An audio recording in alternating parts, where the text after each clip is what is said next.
General Jagjit Singh Arora मेरा नाम है और यह मेरी कहानी है। मेरा जन्म 13 फरवरी 1916 को सियालकोट, पंजाब में हुआ था। ऐसे समय में जब भारत की आज़ादी की चाहत लगातार प्रबल होती जा रही थी। एक युवा व्यक्ति के रूप में भी मुझे अपनी मातृभूमि के लिए खड़े होने और उसे वह स्वतंत्रता दिलाने की इच्छा महसूस हुई जिसकी वह हकदार थी। जैसे ही मैं स्वतंत्रता आंदोलन में शामिल हुआ, आज़ादी की खुशबू हवा में थी। अनगिनत अन्य दूरदर्शी लोगों के साथ मैंने ब्रिटिश औपनिवेशिक शासन की जंजीरों के खिलाफ लड़ाई लड़ी। आजाद भारत का विचार मेरी प्रेरक शक्ति थी। 15 अगस्त 1947 हमारे इतिहास में एक महत्वपूर्ण मोड़ था जब भारत को अंततः स्वतंत्रता प्राप्त हुई। जब तिरंगा फहराया गया तो ये खुशी और गर्व का क्षण था, लेकिन आजादी की अपनी चुनौतियां भी थी। राजनीतिक तनावों और संघर्षों ने हमारे प्रयासों पर ग्रहण लगा दिया।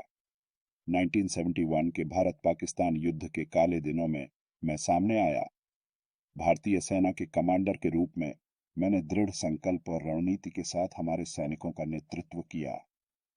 युद्ध के मैदान में हमारी जीत के कारण अंततः पाकिस्तान का आत्मसमर्पण हुआ और बांग्लादेश का जन्म हुआ। शांति की खुशी तब महसूस हुई जब मैंने ढाका की संधि पर हस्ताक्षर किए और युद्ध समाप्त किया। हालांकि विजय के इन क्षणों के साथ बलिदान और हानि की वास्तविकता भी जुड़ी हुई थी। मुझे एहसास हुआ कि बलिदान के बिना आज़ादी हासिल नहीं की जा सकती।